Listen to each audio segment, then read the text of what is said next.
Olá pessoal, tudo bem? Bom, eu vou falar sobre as nossas expectativas para a prova de redação, né, do concurso Oficial, tá? Do oficial de chancelaria. Eu tô falando prova de redação, vocês vão entender por quê.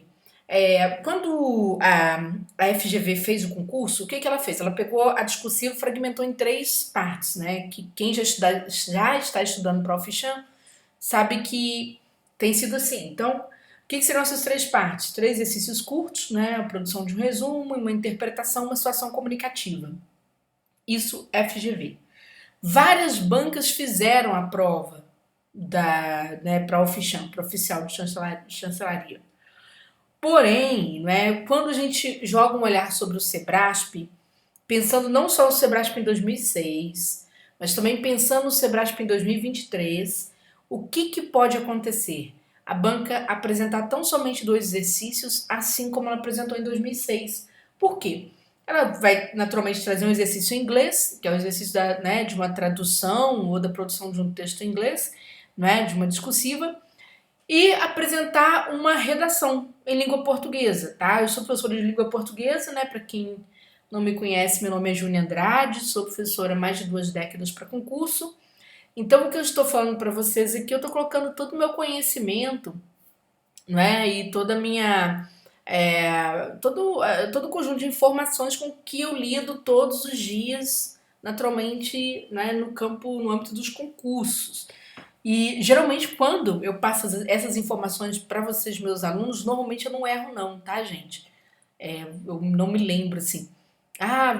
De um comentário pré-edital que eu teria errado exatamente, ou errado muito, né, a minha previsão, porque também não é uma previsão, tá certo? Isso aqui é embasado de informação mesmo, tá? Como eu falei, eu tô pensando tanto a prova que aconteceu em 2006, quanto as ocorrências de Sebrasp em 2023, tá? Nós vamos falar sobre essas questões. Quem está no curso, né? O curso vai passar por uma reformulação. O que eu vou aconselhar? Aconselhar que vocês assistam a aula discursivas do Sebrasp primeiro, assistam a aula. A gente vai fazer algumas alterações temáticas, naturalmente, porque eu não acredito, não acredito mesmo, que o Sebrasp vai trazer o mesmo tipo de exercício que aconteceu na prova discursiva da FGV, tá? Eu acredito que o Sebrasp vai por outro caminho, tá certo? Então, vamos só pensar o que aconteceu no passado, para a gente ter uma noção de uma boa projeção para o futuro. Então, o que eu vou falar aqui vocês não vão perder, mesmo que a banca mude um pouquinho, né? Essas dicas iniciais que eu tenho para passar para vocês, elas não são dicas perdidas, são dicas super importantes, né, para quem vai se preparar para o concurso.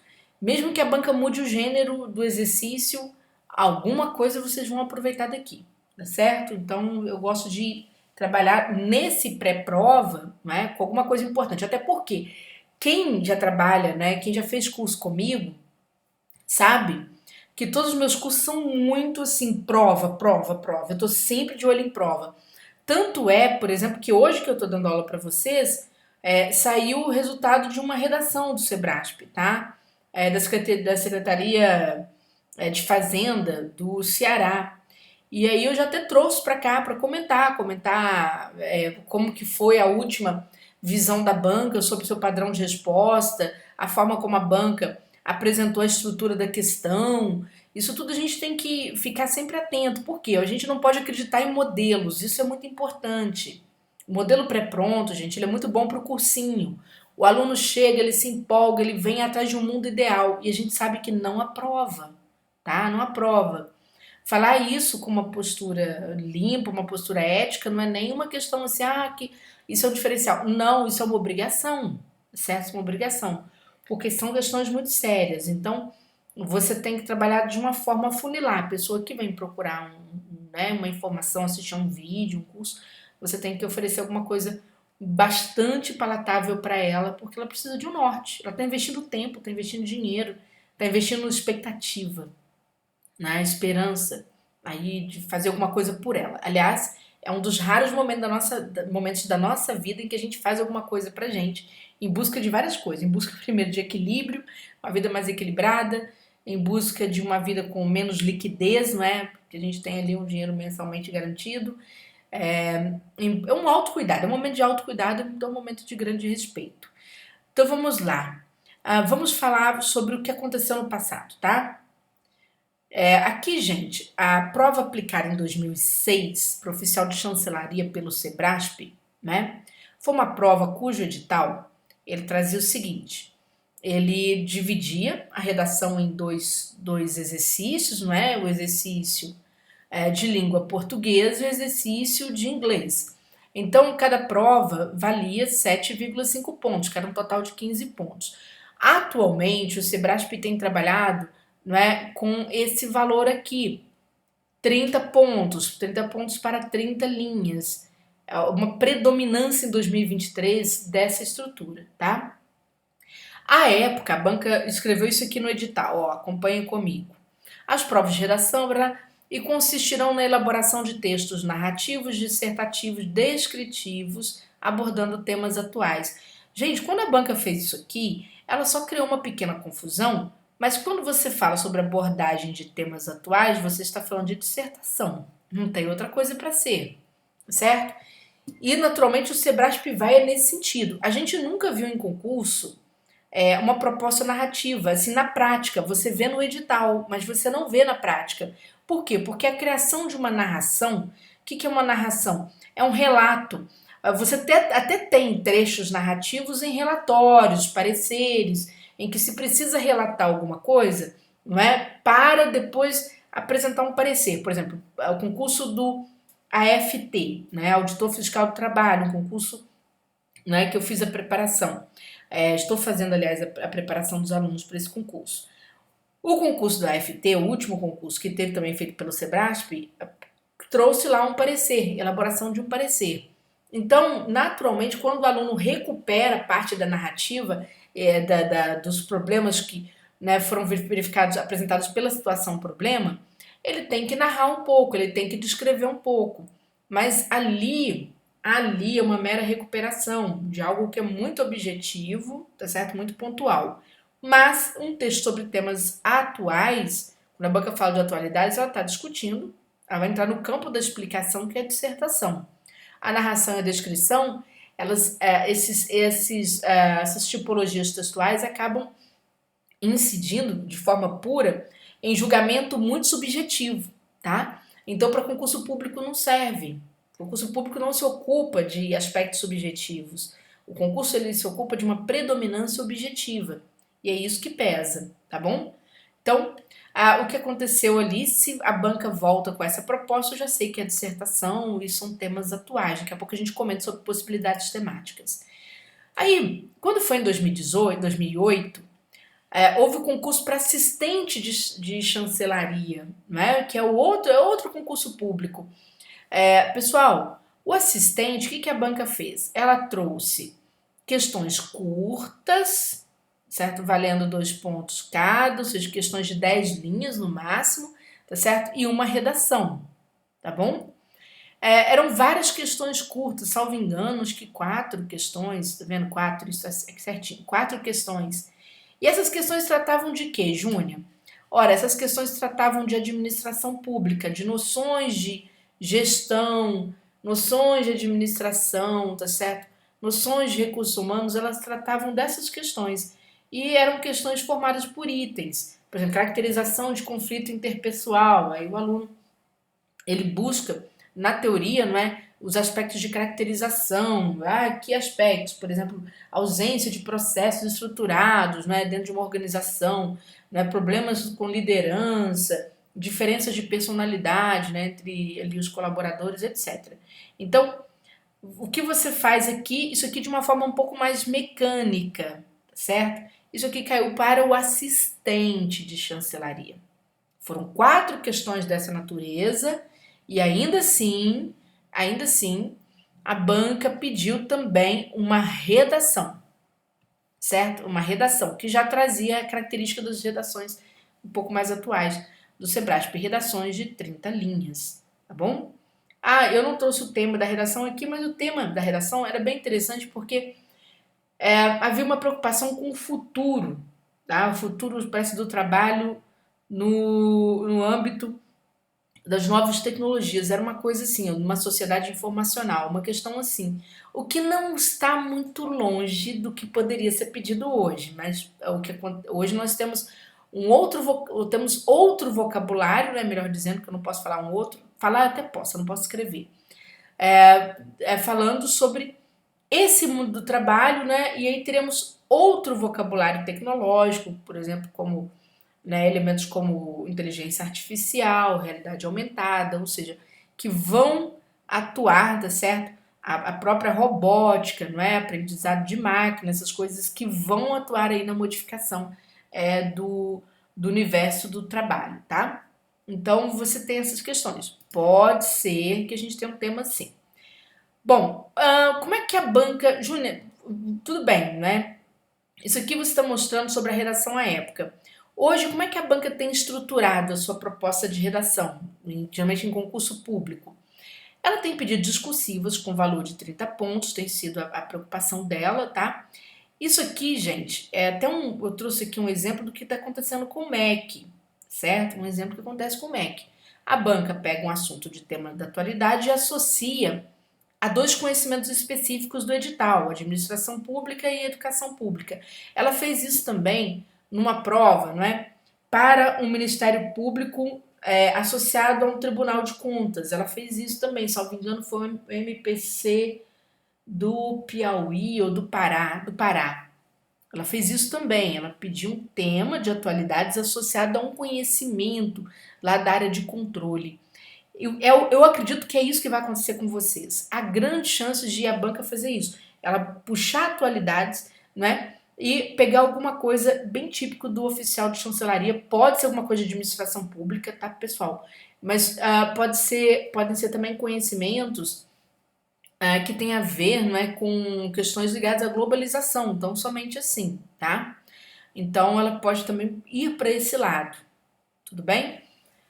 De qualquer maneira, não é um tema técnico. Olha só o que eu estou falando para vocês, não é um tema técnico, é um tema de atualidades. Por exemplo, a banca não vai ficar perguntando para os alunos, numa prova né, dessa característica, ela não vai ficar perguntando para os alunos a diferença entre administração patrimonial, burocrática e gerencial, por exemplo, ou contingencial. Ela não vai fazer isso. O que ela vai trazer são, por exemplo, são perspectivas. Ela te faz pensar o século XXI, né? O tempo presente.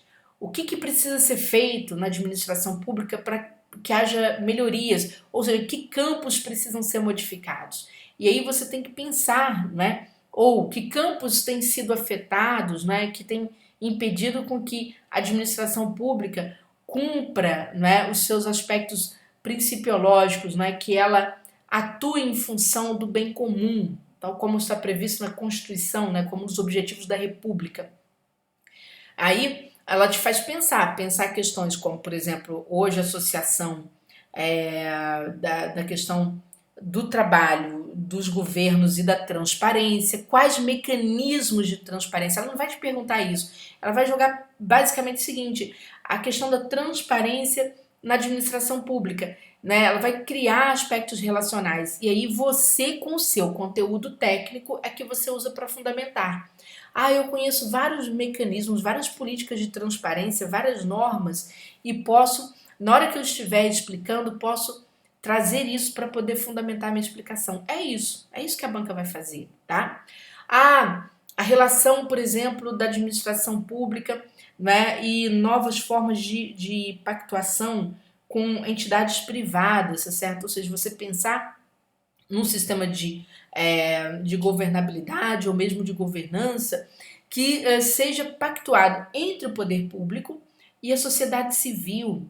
Então, ali você tem os instrumentos que já existem. O que você faz? Você traz esses instrumentos que já existem para o texto, tá certo? Você puxa lá o teu conhecimento de direito administrativo para o texto e vai falar sobre novas perspectivas, tá bom? O que precisa para melhorar essa relação? Precisa melhorar mecanismos de avaliação de políticas públicas? O que tem que ser feito ali dentro desse processo? Tem que dar mais transparência, não é?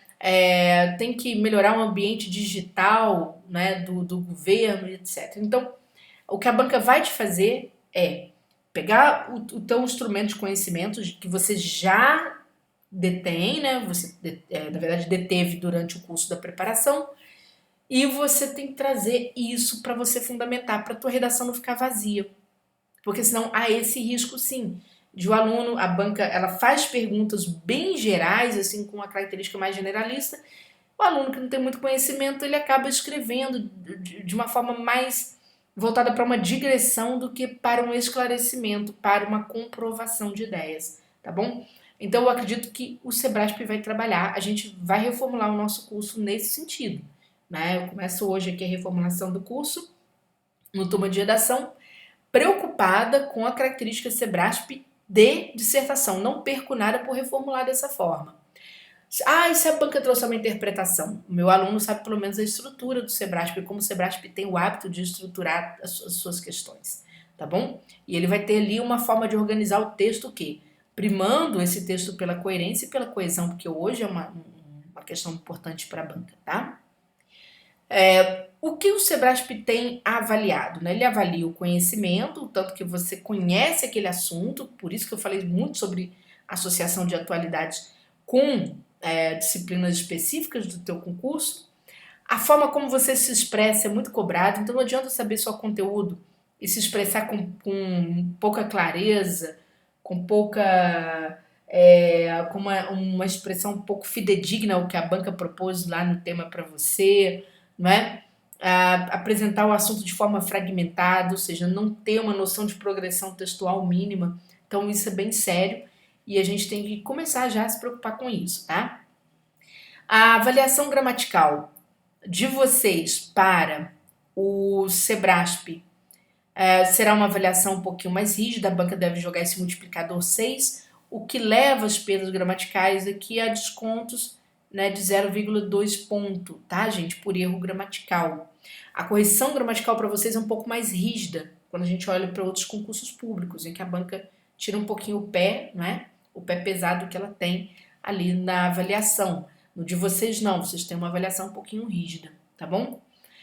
Professora, mas como é que foi essa redação em língua portuguesa à época? Porque parece, né, a gente olhando assim, olhando o comando da questão, não sei se está dando para vocês lerem aqui, mas eu leio para vocês, se for o caso, parece que a banca deve dar um comando em aberto. Será que ela não vai dar um comando por itens? Gente, eu acredito que a banca vai apresentar aí 2 exercícios ou 4 exercícios, por exemplo, redação em língua portuguesa com tema em aberto, redação em língua portuguesa com o tema roteirizado também pode ser, tá? E depois 2 exercícios em inglês com a mesma estrutura, porque ela tende sempre a espelhar esse exercício. Então eu vou falar aqui um pouquinho sobre este tema em aberto e já vou falar sobre possibilidades temáticas, né, se a banca vem trabalhar hoje. Aqui, pessoal, para eu não ficar lendo, tá? Eu vou ler primeiro o enunciado e vou falar sobre esse texto motivador aqui. Então aqui, o que a banca trouxe à época foi o seguinte, ó. Tomando o texto e as imagens acima como estímulos, né? Isso vai acontecer, tá, povo? A banca deve trabalhar com infonográficos. Ela vem trabalhando assim mais recentemente. Eu vou mostrar para vocês todo o meu material. Eu sempre tenho preocupação com atualização. Então aqui, olha só. Hoje eu até trouxe para vocês coisas assim bem de 2023, mas eu vou mostrar para vocês como que a banca tem operado alguns temas, né? Por exemplo, na prova da PRF, ela trouxe um gráfico.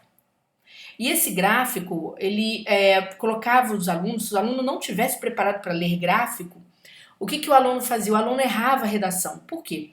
Porque, olha só para vocês terem noção, quando houve a edição da Lei Seca, isso aqui todo mundo vai entender, tá? Mesmo não se preparando para a PRF. Então, você teve a Lei Seca, você teve um recrudescimento da lei, a lei ficou mais dura. Em vez do número de mortes cair, a banca trouxe um gráfico em que ela demonstrava uma subida desse número de mortes. Tá vendo? Olha só, aqui, né, entre 2008 e 2008 foi a proposta a publicação da lei, os efeitos da lei começaram a valer em 2009. Então você teve uma subida do número de mortes no trânsito, o que parecia contrariar o que os alunos tinham na cabeça, porque quem estuda para PRF pensa o quê? Se a lei recrudesce, naturalmente você tem uma queda. E aí a banca queria que você analisasse esse gráfico e trouxesse explicações. né? E foi exatamente essa mudança que aconteceu na PRF em 2021 que vem ditando a tônica das provas atuais do Sebrasp. Por quê? Porque a banca está pedindo para analisar a causa o tempo inteiro, possíveis causas. Ela quer análise de cenário, principalmente, tá? E aí ela te pede para você analisar impactos, né, associados a essas causas. Então hoje a gente está vendo muitos temas relacionais no Sebrasp. Então por isso que eu falei com você, gente, modelo não ajuda. Você tem que entender, é difícil? Não, detalhe que não é. Na hora que você tem a informação certa, você trabalha de forma bastante acertada, né? O início da informação que é muito importante, mas muito importante para que você possa superar, né, os problemas que você venha a ter lá na hora da redação. Você já chega pronto, com a informação ali pronta. Então, voltando aqui à questão, desculpa ficar passando assim, né? Tenho pavor de fazer isso aqui, mas eu tenho que fazer. Então nós estamos aqui, ó. Imagens de estímulos, a banca tem trabalhado com muita diversidade de texto, tá? Direto mesmo.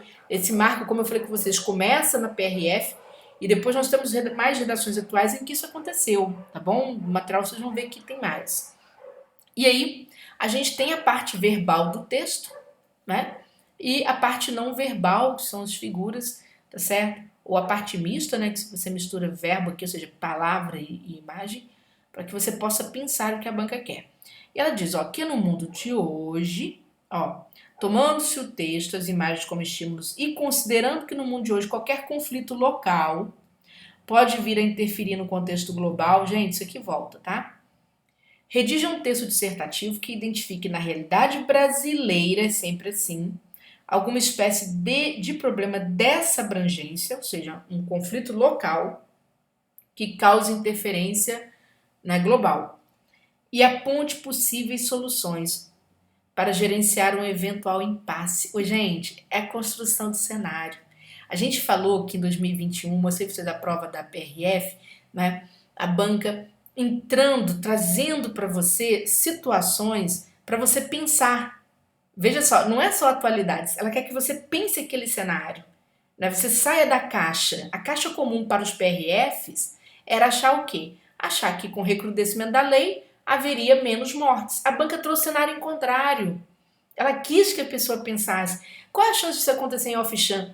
Muito grande, mas muito grande.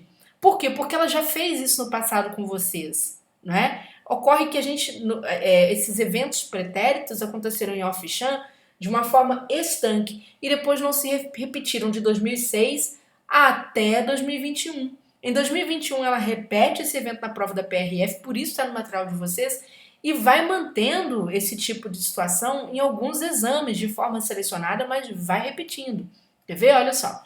Deixa eu ver se tenho, né? Eu gosto dessas coisas, eu vibro com essas coisas que eu acho desafiantes e ao mesmo tempo bastante seletivas, né? A gente quando... essa provinha aqui, dimensão social dos objetivos, né, de desenvolvimento sustentável, tá certo? Aqui as ODS da ONU. Então nós temos aqui, ó, foi a prova da Assembleia Legislativa do Ceará, prova de legislativo. Prova de legislativo é super desafiante. Ela traz essas questões, é similar à prova de off-cham, bastante similar. Eu trouxe, porque a banca trouxe aqui. Exatamente aqui 17, as 17 ODS, né? A gente fala isso no feminino, mas é masculino, da ONU, tá certo? E ela, o que ela fez? Ela pediu para o aluno selecionar duas ODS, né, dois objetivos, exclusivamente de âmbito social. Então você tem que pensar, peraí, eu tenho lá ODS associadas a questões econômicas, né, questões ambientais, questões sociais. É claro que hoje existe uma interdisciplinaridade em relação a esses elementos, tá? Então não tem problema, desde que você defenda isso. E a partir dele surgir ações práticas em âmbito individual, coletivo e governamental. Isso aqui também, gente, tem aparecido bastante. A tomada de medidas, né, em âmbito individual, coletivo e governamental. Há uma forma, você tem que escrever isso tudo em separado, separadinho mesmo, tá? Porque a banca vai bater em cima, certo? E aí é isso que ela tem apresentado para vocês. Figuras, gráficos, não é, texto, pedido para você fazer essa ligação entre a questão e o que ela apresenta acima, tá? Mas vamos voltar ao off-cham, né? E aí é por isso interessante você realmente começar já a se preparar, fazer leituras, né? Quem tem condições já começa curso e etc. E o curso, mas se eu começar agora, né, vai ter mudança? Vai, eu estou mudando meu curso. Eu comecei com meus alunos na FGV, segurei um pouco quando, né, surgiu aí essa possibilidade de mudança de perspectiva. Eu falei, então não vou jogar todo o exercício para os alunos, senão os alunos matam tudo, não dá. Vamos então esperar um pouquinho. A gente esperou um pouco e aí já veio o Sebrasp e a tendência do Sebrasp ir nesse, né, nesse ritmo que eu estou citando para vocês. Se a gente pensar da atualidade desse tema e da banca voltar a essas questões, né, associadas a uma relação do que é local com o que é global, gente, é muito grande. Hoje nós temos vários problemas. Se isso aqui hoje viesse, né, para a gente falar de Brasil, da cabeça de vocês já deve estar passando assim, Amazônia, Amazônia, né, as queimadas, por exemplo, que aconteceram no Cerrado, né, em biomas importantes, e como isso gerou repercussões, como que isso gera externalidades para o mundo, de certo modo, né? Então, como problemas locais, é claro que a gente está tendo queimadas hoje no Havaí, queimadas no Canadá, mas a banca vai te pedir para você pensar a realidade brasileira, o impacto de Brasil no mundo, né? Então a gente tem que observar. E aí vem uma série de assuntos que você tem que ler sobre, tá? Então é bom você tomar nota aqui nesse primeiro conjunto de dicas. A questão das mudanças climáticas, né? Como o Brasil se coloca aí como um player nessa questão? O que acontece no Brasil que acaba tendo repercussão também no mundo? Certo? Não é só no Brasil, a gente sabe, né? Você tem, por exemplo, o lixo que está sendo produzido na Ásia, né? Esse lixo indo para várias ilhas de lixo mesmo, né? Chegando aí na costa de vários países, né? E tal. Né? Lógico que todos os países produzem lixo, mas você tem uma concentração maior, né? Lá na região asiática pelo desenvolvimento econômico que está tendo no momento. Você tem, já que falei de lixo, né, produção de lixo, a relação entre a redução do consumo, a necessidade de reduzir o consumismo no mundo, mudar as formas de consumo, inclusive, né, tanto de bens quanto serviços, e como que qual a implicância disso para a redução da produção de lixo no mundo, né? Aí você, como a gente falou em consumo, a gente pode pensar em desigualdade social. A gente viveu com a Covid há pouco tempo, não é? E a Covid, ela revelou o grande fosso que há entre pessoas muito ricas no mundo e pessoas muito pobres, a questão da produção de alimentos, a questão da distribuição de vacinas, né? Problemas logísticos. Houve aí uma série de questões que estão sendo revistas, então isso pesa muito. As crises financeiras, tá, gente, que aí ameaçam o século XXI, principalmente por conta da financiarização do capital. Né? Você tem hoje uma redução da produção no mundo, a produção just in time, né?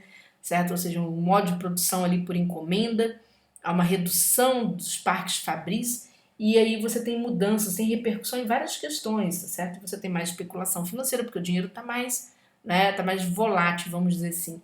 Você tem mudanças na produção, você tem mudanças nas relações de trabalho, né? Isso é um tema quente, mudanças nas relações de trabalho, né? Que tem acontecido. Você tem a questão do ingresso, né, das novas tecnologias nesses processos, certo? E aí nós temos uma discussão que é o neofeudalismo na internet, uma espécie de neofeudalismo. Por quê? Porque ninguém é dono de nada. Então você tem uma crise de propriedade privada, né? Na internet se dá um problema bem sério hoje na internet. Tá todo mundo sem dinheiro, né? Todo mundo sem dinheiro, todo mundo sem trabalho, basicamente assim falando. Né? Exagerando, mas falando uma verdade. E também porque o neofeudalismo, quando você pensa em fake news, todos aqueles, né, o terraplanismo, a desconfiança da ciência, o crescimento do discurso religioso, né, na internet tem sido muito grande, isso tudo é um aspecto de neofeudalismo, é uma teoria em cima dessas questões que são importantes. Nós temos também, né, o crescimento do totalitarismo no mundo. Estou pegando um gancho puxando o outro, tá, gente? O crescimento do discurso totalitarista, as crises da democracia, os problemas da democracia participativa, da democracia representativa, né? As soluções que também existem dentro do próprio âmbito democrático, os mecanismos, por exemplo, de inteligência que envolvem os governos, né? Como que os governos podem lidar com novos mecanismos de inteligência para que eles possam alcançar, ou seja, cumprir, por exemplo, no caso do governo brasileiro, aspectos da Carta da República, que é você, vamos dizer, expandir o fornecimento, né, de serviços públicos, ou seja, garantir o bem-estar da população, que é a finalidade do Estado, na verdade. Como que esses sistemas entram, esses novos sistemas digitais entram. A gente tem aí vindo a caminho, gente, uma reforma administrativa, né? Existe uma pressão para que ela aconteça. E essa reforma administrativa não escapa a uma reforma digital. Não é uma questão porque o governo quer fazer, não. Governos são interligados, negócios são interligados, né? Existe uma pressão do setor privado por soluções também, né? Os governos têm que apresentar soluções. Juninho, como é que fica a questão do trabalho? Então, vão desaparecer cargos públicos? Sim, vão desaparecer cargos públicos e vão aparecer outros cargos, né? Então, a gente tem que estar assim, ligado a essas questões, a essas mudanças. A gente tem, né, também a necessidade de você criar uma ética para a chegada da inteligência artificial, né? Chegada não, já chegou há muito tempo, mas para que ela possa ser implementada de vez e ser conhecida. Então, você tem aí a OCDE lançou um conjunto, um referencial ético para a chegada desse avanço em inovação. E, na verdade, para a expansão desse avanço em inovação. Então, como que o mundo está desenhando essas questões, né? Como que os dados colaboraram para o desenvolvimento da inteligência artificial? Como que a realidade aumentada tem trazido soluções em vários campos? Eu até falo, por exemplo, você tem lá processos de fiscalização na administração pública. Hoje, como quase tudo é digitalizado, toda a documentação vai para lá de forma digital, você precisa de um mecanismo de inteligência que faça a leitura da conformidade, que é a norma, né, com a análise de possíveis desconformidades. Como é que isso impacta a administração pública, né? Isso vai gerar mais economicidade, vai gerar mais padronização de trabalhos, né, celeridade, expansão de serviços públicos. Como é que isso fica? Então, são essas questões. Temos aí também, né, a questão da guerra, não tem jeito, né? Mas a guerra, como que está sendo, o que está por trás da guerra? Uma continuidade dos anos 80, né? Ou uma nova linguagem, certo? Os novos armamentos que têm sido, você não tem mais armas convencionais, você tem armas mais fáceis de serem criadas e com mais possibilidade, né, de destruição em massa. Então, você tem que analisar, agora não é mais só energia nuclear, perdão, não é só mais a bomba atômica, né, as armas nucleares, você tem armas muito mais simples hoje com um poder de destruição muito grande, certo? E os grupos que entram, a gente viu o grupo Wagner, né, dentro da guerra. Como assim? Então você está vendo formar o quê? Milícias no mundo inteiro, bem ou mal. A gente teve um problema com o Estado Islâmico, certo? Né, que era um grupo fundamentalista, mas agora a gente está tendo a participação de milícias na guerra, né, de exércitos ali privados lutando, né? E ao mesmo tempo, já que eu falei de milícias, a gente tem também o Estado sendo desafiado, né? De certo modo, a formação de um poder paralelo. Como que fugir uma formação de um poder paralelo local que tenta falar uma linguagem próxima à estatal, como que ela se reconfigura, ela cria espelhamentos no mundo, tá vendo? Que tem a ver com esse tema aqui, tá? De certo modo também. A gente tem a questão da revolução energética, de certo modo, a crise do petróleo, a crise, né, essas crises que se abrem e também abrem verdadeiras janelas de oportunidade para se pensar novas formas de geração de energia. Então, isso tudo que eu falei são assuntos, tá certo, que são muito importantes. A gente tem a questão da inclusão, tá, pessoal? E aí tem um problema muito sério com a educação também, porque como que a inclusão tem sido compreendida? Tem que extrapolar a ideia da inclusão apenas pensada sobre as pessoas que têm deficiência. A gente tem que pensar em inclusão em vários setores por conta da formulação de políticas públicas, né? Da formulação de soluções para o mundo, tá certo? A inclusão de pessoas da terceira idade, né, que na verdade são, né, a gente deveria nem usar essa expressão terceira idade, inclusão de pessoas pretas, de inclusão de pessoas indígenas, quilombolas, como que isso, o olhar para essas questões tem sido importante, né? Para você resolver uma série de problemas no mundo, para você reduzir desigualdades, certo? Socioeconômicas graves, né? A inclusão da mulher em setores em que ela não estava. A questão da mulher ainda é um problema. Nós temos um problema de gênero muito sério, né?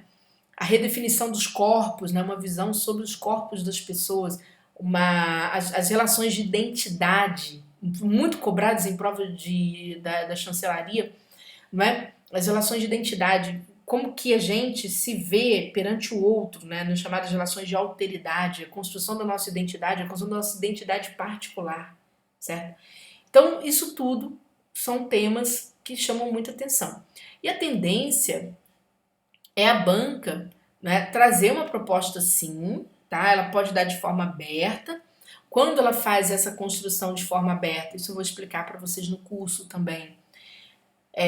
Como é que você trabalha? Tem que seguir o comando, ó. Redija um texto dissertativo que identifique na realidade brasileira alguma espécie de problema dessa abrangência, um problema local. Hoje eu colocaria, por exemplo, o problema, não do desmatamento, tá certo? O problema do desmatamento da Amazônia, que é um problema local, tá certo? Que tem repercussão o quê? Mundial. Tá certo? Eu trabalharia as causas desse problema, as consequências, né, a expansão das consequências desse problema e as possíveis soluções, porque aquilo que eu falei com vocês, a banca é a construção de cenários. Júlia, seriam quantos parágrafos aqui? Uns 3 parágrafos, 3, 4 parágrafos. Nesse caso, você tem liberdade para distribuir, tá? Você tem liberdade para distribuir. Mas tem que trabalhar de forma sempre muito precisa, bem dentro daquilo que a banca pediu, tá certo? Tente não extrapolar para não cair em digressão e aí perder a nota, né, ali na primazia da coerência, que é um aspecto que o Sebrasp avalia bastante. Profa, a banca pode trazer, assim, por exemplo, essa mesma redação sobre atualidades, né, em forma de itens temáticos? Pode, pode. Como, por exemplo, esse tema aqui a gente acertou. Eu gosto sempre de comentar com muita clareza o TJ Espírito Santo, acho que era o nosso tema número 4. E não é difícil acertar tema do Sebrasp, não, tá, pessoal? Aqui falava sobre a crise Yanomami, estava na crista da onda esse assunto, então era assunto que estava no meu material, não tinha nem como, foi início do ano que aconteceu esse concurso, né? Não coloco aí, não gosto de me vangloriar em cima de coisa fácil, estava fácil.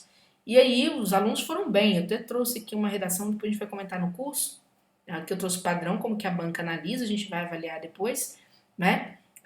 Essa aqui eu trouxe uma redação, geralmente meus alunos passam em concurso quando tem lá a sua prova objetiva, né, bem pontuada, e aí o que acontece com vocês normalmente? Vocês vão para discursivo e geralmente as notas são altas. Isso aqui foi o caso de uma aluna, né, para analista, que ela já estava classificada, tá? Já estava muito bem classificada com essa redação, e ela só queria ficar numa posição melhor. E aí, quando eu olhei, principalmente quando é recurso dos meus alunos, eu gosto de fazer recurso dos meus alunos, porque ainda mais os alunos que assistem aula, porque eu já sei que eu tenho chance de ganhar nas duas pontas. O que é ganhar nas duas pontas? Ganhar ponto. Ele ir pontuar muito bem na discursiva e pontuar depois muito bem na fase recursal. Só se ele escorregar mesmo. Então, por exemplo, aqui, nessa redação, eu vi que a aluna tinha feito tudo exatamente que estava no curso. Tanto é que ela depois me mandou um e-mail, a gente conseguiu uma majoração total dos pontos nos 2 itens que o Sebrasp errou a nota dela, tá? Porque acontece de a banca às vezes errar. Não é que a banca cede a todos os recursos que a gente apresenta, não é isso. Mas você tem, ainda mais quando é seu aluno mesmo, você nota, tem chance, a chance de você conseguir é muito grande. Certo? Por quê? Porque você estava munido de informações muito recentes, né? Então, o aluno trabalhou daquela forma. E foi o que aconteceu com essa aluna, ela soltou 7 posições. Hoje, no momento que eu estou aqui dando aula para vocês, foi o resultado da Cefim de Fortaleza, né? Para o analista da Cefim, o auditor também. E a banca trouxe aqui já uma estrutura em 2 itens, que tem sido a estrutura mais trabalhada pelo Sebrasp, tá? Atualmente, estrutura em 2 itens. E eu bati bastante com meus alunos nessa estrutura de 2 itens, tá certo? Aqui apareceu um outro aluno, também trouxe um aluno de recurso, só para mostrar para vocês, o recurso ele foi feito hoje. em que ele tirou total no primeiro item, tirou total aqui na apresentação, quando chegou aqui no segundo item, ele teve uma quedinha. Mas, só pra vocês terem noção, a redação dele, exatamente no segundo item, é até melhor do que aquela aluna que conseguiu total, o recurso já está pronto, e naturalmente a chance de a gente conseguir é muito grande. Por quê? Porque dá tudo aqui. Ele repete o que ele seguiu no 2.1, exatamente no 2.2, então foi apenas uma falha de correção e o Sebrasp revisa. É um aluno também que está classificado. O que, que ele quer? Ele quer uma posição melhor. Que, aliás, quando a gente faz recurso para concurso, a gente tem que ter essa mentalidade de sempre galgar uma posição melhor. Quando a gente passa, tá? Porque o Sebrasp revisa a nota. Muito mais do que o aluno reprovado. O aluno reprovado, a chance de ele conseguir é menor. Mas o aluno aprovado, a banca nota, peraí, esse aluno já está até classificado, o que, que ele quer? Ele quer uma revisão justa. Então a chance é maior e ele tem que se defender. Isso eu sempre falo por quê? Porque senão o aluno, né, desavisado, o que, que ele faz? Ele passa na prova discursiva na nota preliminar e fica com aquela impressão na cabeça de que ele já conquistou o concurso público. E na verdade, vai lá e faz festa. Daqui a pouco o Sebrasp majora outras notas e ele sai da posição, jogado uma posição até para fora das vagas. Já aconteceu, tá, pessoal? Já aconteceu. Essa aqui também foi uma questão, foi nossa questão número 3 no curso da Cefim de Fortaleza. A banca falando sobre direito de liberdade de expressão, responsabilidade social, limites éticos e legais. A gente também, uma coisa seria fácil de acertar, porque estava em voga aquela discussão sobre fake news. Então a gente fez um tema exatamente tratando, né, e exatamente pegando essa questão aqui, que foi até do Monark, né, defendendo o partido nazista, assim, tá certo? E foi público isso.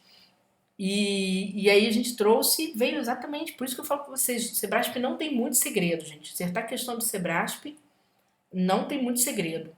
É claro que a coisa fica melhor quando vai se aproximando da prova. Os alunos falam assim, Júlia, grava aí os temas preferenciais. Igual eu citei vários assuntos para vocês que tem, né? Aqui numa chance pré-edital de cair. Mas a gente precisa do edital e precisa, de fato, de uma proximidade maior da prova para a gente ter uma ideia, né?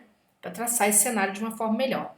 De qualquer maneira, a gente vai seguir com o curso, analisando como que o Sebrasp trabalha seu processo avaliativo. Vocês têm que ter condições na hora da prova, observarem a questão e terem certeza de que entregarão o melhor texto de vocês, tá?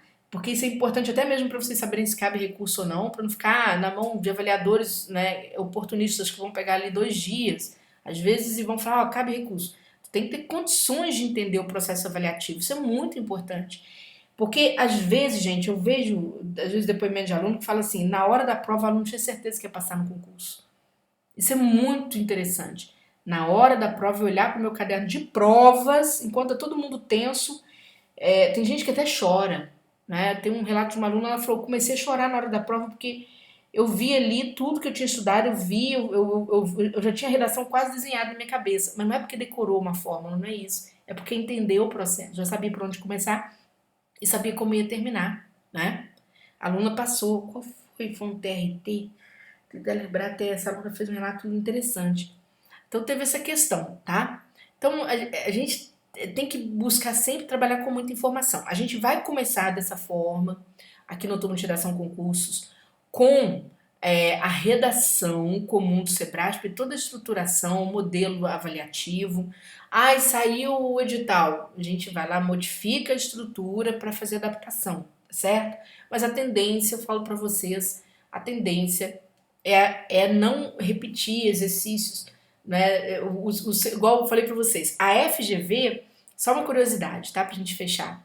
A FGV, ela trabalha muito com essa questão de variação de gênero para você produzir. Ou seja, você produz diferentes gêneros textuais. O Sebrasp trabalha com variação de proposta, certo? Com uma única tipologia, certo? Geralmente uma única tipologia e variação de proposta. Então, o Sebrasp vai trabalhar mais com a variação aqui em cima, certo?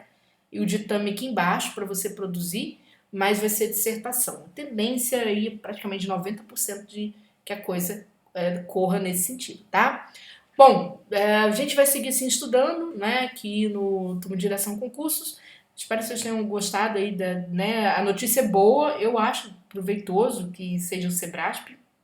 Prefiro o Sebrasp FGV, por uma série de questões. Gosto, adoro a FGV, para português para mim é uma mãe, né? Mas eu sei que para aluno não é, mas acho o Sebrasp mais justo, tá? Acho sempre mais justo, tá bom? Um beijão para vocês, vamos seguindo.